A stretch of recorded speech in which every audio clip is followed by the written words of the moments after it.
Have you ever wondered why sexual energy seems so powerful, capable of elevating or destroying a life? What if that same force were actually the fuel for the inner awakening that Jung believed was dormant within us all? There is a silent force pulsing within every human being, an energy that, when repressed, transforms into guilt, obsession, or emptiness, but when channeled, becomes the engine of creation, wisdom, and transcendence. Carl Jung called this force vital psychic energy, and within it sexual energy is also contained, not as a mere physical instinct, but as a symbolic power capable of shaping human destiny. In modern times, this idea seems forgotten, buried by rapid consumption and immediate pleasure. But the real question remains, what happens when we redirect desire inward rather than dispersing it into the world? The answer may reveal the boundary between shadow and awakening. On a cold morning in Basel, Jung received a 30-something man named Friedrich in his office. His restless gaze betrayed sleepless nights and a mind in constant conflict. He was married, father of 2, and worked as a university professor. Nothing in his appearance indicated imbalance, but inside there was an abyss.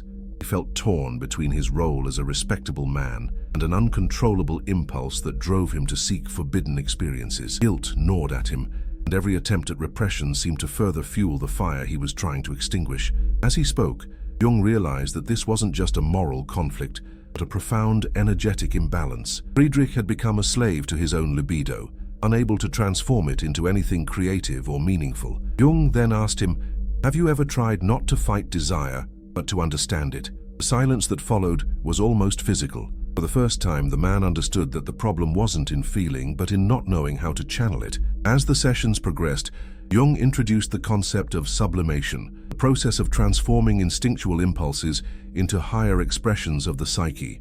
He explained that sexual energy, when repressed, becomes destructive, but when redirected, it can generate art, purpose, and inner enlightenment. Friedrich began writing again, something he hadn't done in years.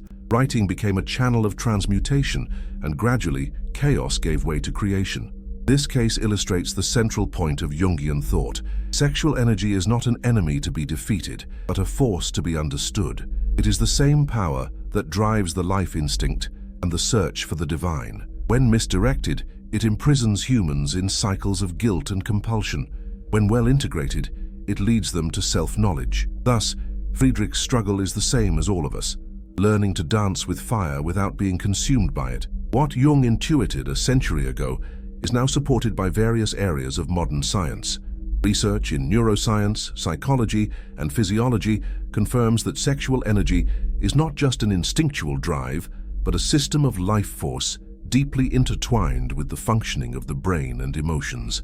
Desire is, in fact, a form of psychic energy that can be converted into motivation, focus, and creativity, exactly as Jung described in his theories on the transformation of libido. Neuroimaging studies show that, during desire and arousal, the brain activates regions associated with pleasure, but also with learning and memory. The dopaminergic system, responsible for the feeling of reward, is the same one that drives creative behavior, love, attachment, and the search for meaning. When this energy is repressed, the body enters a state of tension and imbalance. Research from Stanford and Harvard universities indicates that the constant suppression of natural impulses increases levels of cortisol, the stress hormone, and reduces the ability to concentrate. On the other hand, practices that redirect this energy, such as meditation, writing, physical exercise, or art, activate the prefrontal cortex, an area associated with self-control and creativity. Neuroplasticity allows the brain to reprogram its pleasure circuits, converting physical arousal into enthusiasm, inspiration, and mental clarity. This is what Jung would call sublimation, the transformation of instinct into consciousness. In contemporary psychology, the concept is widely discussed. Sigmund Freud was the first to use the term sublimation in a clinical context, but it was Jung who expanded it, connecting it to the spiritual dimension of the psyche. Today, scholars such as Jordan Peterson, Andrew Huberman, and Ian McGilchrist explore similar ideas. Peterson describes the channeling of desire as a way of aligning sexual energy with the pursuit of purpose. Huberman, in his research on dopamine, explains that the controlled expectation of pleasure can generate lasting motivation without exhausting the system. McGilchrist, in turn, interprets the balance between instinct and reason as a dialogue between the cerebral hemispheres, the fusion between the animal and the symbolic. In practice, this means that sexual energy can be directed like any other form of energy. When desire is consciously observed and not repressed, it transforms into creative power. Biology doesn't need to be denied, it needs to be understood. Just as electricity can light a city or burn down a house, desire can destroy or awaken, depending on how it is directed. Modern science and depth psychology converge on a single point. Self-mastery is not repression, it is transmutation. It's not about eliminating the impulse, but about integrating it into consciousness.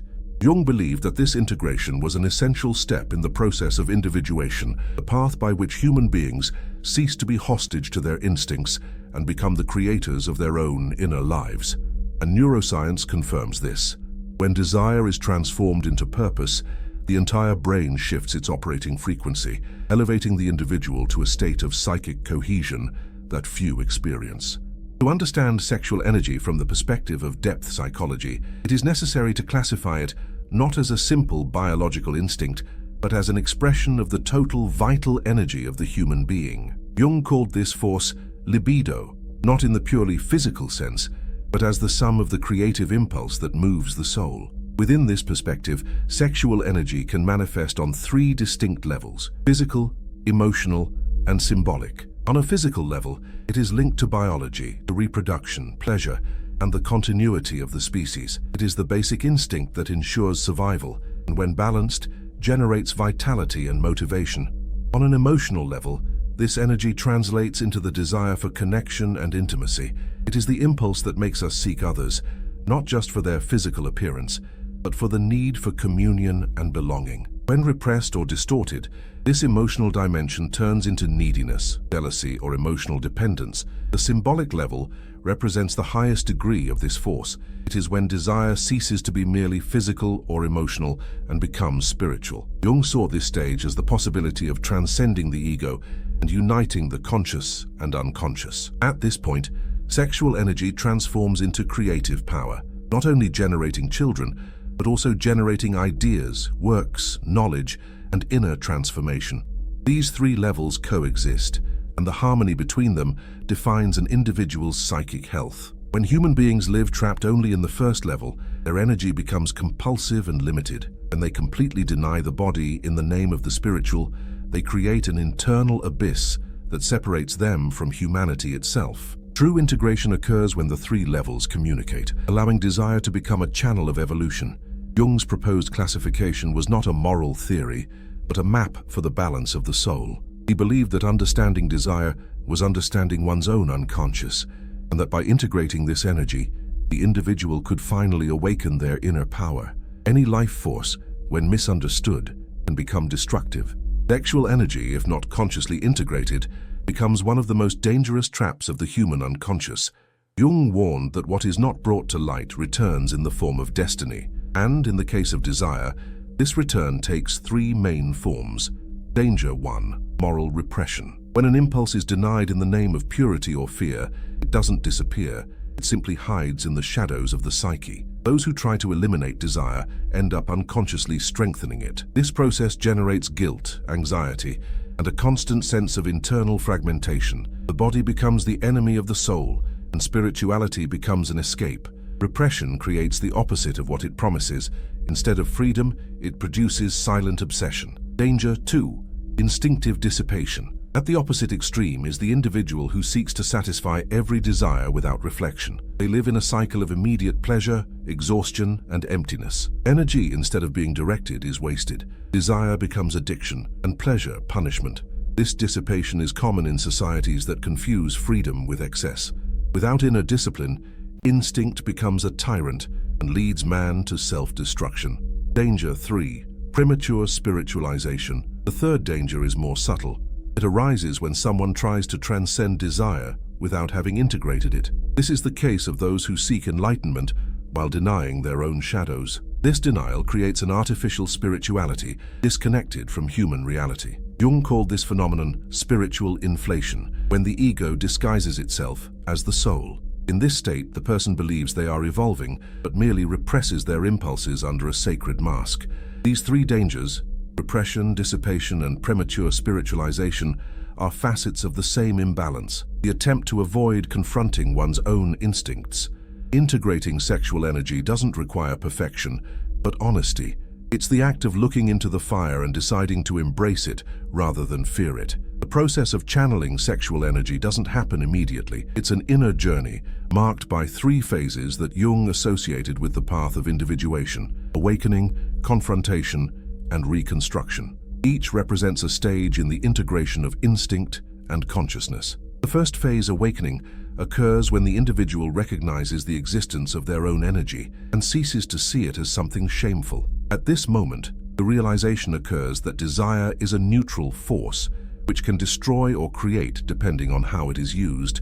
Awakening is always painful, as it requires addressing impulses that were previously denied. It is the moment when the human being realizes that repression and excess are merely 2 sides of the same prison. The second phase is confrontation. Here, the individual confronts their internal contradictions, the desire for purity and the attraction to the forbidden, the will to dominate and the fear of surrender. This conflict is inevitable and necessary. Jung said that no one becomes enlightened by imagining figures of light, but by making darkness conscious. Confrontation is the alchemical fire that transforms the lead of instinct into spiritual gold. It is the most intimate struggle of the human being, not against desire, but against one's own ignorance of it. The third phase is reconstruction. After recognizing and integrating the impulse, the individual begins to redirect this force toward creation. Desire, once chaotic, becomes a source of inspiration and purpose. This stage is marked by serenity. Sexual energy no longer controls, but sustains. It is when the soul finds balance between flesh and spirit, matter and symbol. It is the birth of a new being, conscious, whole, and at peace with its own fire. Friedrich Nietzsche was one of the thinkers who most reflected on the creative power contained in desire. For him, life was driven by a force called will to power, the impulse to surpass oneself, to transform instinct into expression. Jung studied Nietzsche deeply and saw in him the example of a man who touched the essence of the inner fire, but who also suffered from being unable to contain it. Nietzsche did not seek to deny the body, but to sanctify it. In his philosophy, desire was not a sin, but rather the language of life attempting to assert itself. However, his trajectory reveals the danger of psychic disintegration when this energy does not find a balanced channel. Excessive thinking, loneliness, and a refusal to accept limits led him to mental exhaustion and, ultimately, madness. Jung interpreted this collapse not as a simple illness, but as an explosion of the psyche, faced with an unassimilated inner power. Nietzsche's sexual and creative energy had become too immense for the structure of his consciousness. He approached the sacred, but without the symbolic preparation necessary to integrate what he saw. Still, his work remains a testament to human potential when vital energy is transformed into art, philosophy, and vision. Each of Nietzsche's aphorisms is a spark of sublimation, instinct becoming word, desire becoming thought. His fate, tragic and grandiose, reminds us that the same fire that illuminates can also consume those who invoke it unwisely. Leonardo da Vinci was the embodiment of sublimated energy. While many saw desire as merely a physical impulse, Leonardo transformed it into an inexhaustible source of creation. His life seems to have been driven by an almost erotic curiosity about the world, profound enchantment with form, light, and the mystery of existence. Instead of channeling his energy into intense relationships, he redirected it toward art, science, and invention. Jung saw in figures like Leonardo the archetype of the creator, one who transfigures instinct into symbol. Sexual energy, in this case, becomes not a search for immediate pleasure, but an attraction to the mystery of life. Leonardo's gaze on the human body, for example, was not merely technical but reverent. He saw in anatomy a manifestation of the divine hidden in matter. By dissecting bodies, he sought to understand the spirit. By painting faces, he sought to capture the soul. His celibacy, often interpreted as repression, was actually an expression of a choice, transformed desire into contemplation. This sublimation did not distance him from humanity, but rather brought him closer to the totality of human experience. Leonardo united what is normally separated, the rational and the instinctive, the physical and the spiritual. Jung saw this balance as the ideal of the individuation process. Leonardo channeled his vital energy into works that transcend centuries, demonstrating that sexuality, when transformed, is the very essence of creation. He proved that desire need not be denied or obeyed, but understood and elevated. His life shows that inner power arises when the impulse ceases to seek release and becomes worship, not of an external God, but of the mystery that dwells in all things. The way we manage sexual energy determines not only our relationship with our bodies, but also with others. Jung argued that every human relationship is, at some level, a mirror of the unconscious. This means that desire, attraction, and affection reveal parts of ourselves that remain hidden. The other becomes a living mirror, one that awakens both the most luminous and the most repressed in our psyche. In romantic relationships, this energy manifests as magnetism, passion, and vulnerability. The problem arises when desire is confused with possession. The person believes they need to control the other person to maintain a sense of completeness, forgetting that true bonding arises from the balance between surrender and autonomy. Misunderstood sexual energy generates jealousy, manipulation, and emotional dependence.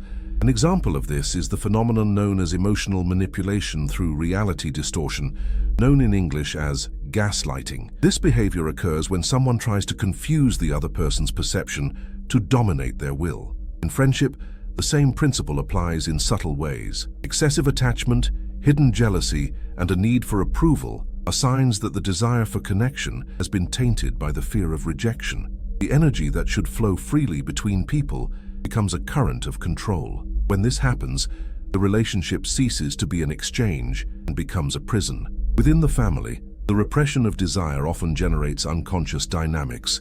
Parents who haven't integrated their own impulses project rigid morality onto their children, creating generations marked by guilt and shame about their own bodies. The very fire that could warm becomes a tool of domination. The integration of sexual energy, therefore, is not just an individual act, but a collective movement. Entire societies construct their norms based on how they understand desire. When it is feared, structures of repression arise. When it is trivialized, emptiness arises. The middle path, that of awareness, is the most difficult, but also the only one capable of liberation. Understanding this energy in human relationships means understanding that love is not about possessing, but about allowing the life force to flow between two beings who remain whole. Mature love doesn't consume, it inspires. It doesn't imprison, it awakens. Even those seeking spiritual elevation can fall into the subtle traps of sexual energy.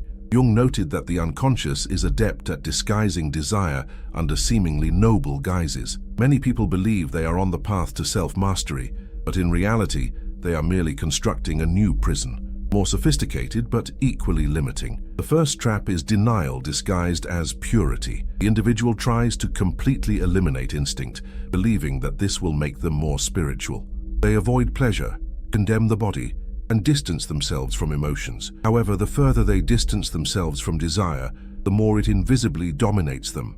The repressed energy begins to infiltrate obsessive thoughts, disturbing dreams, and compulsive behaviors. This purity is merely a refined form of escape. The second trap is the pursuit of spiritual power through desire. In this case, the individual believes they can dominate others or obtain powers by channeling sexual energy. Ancient traditions warn against this.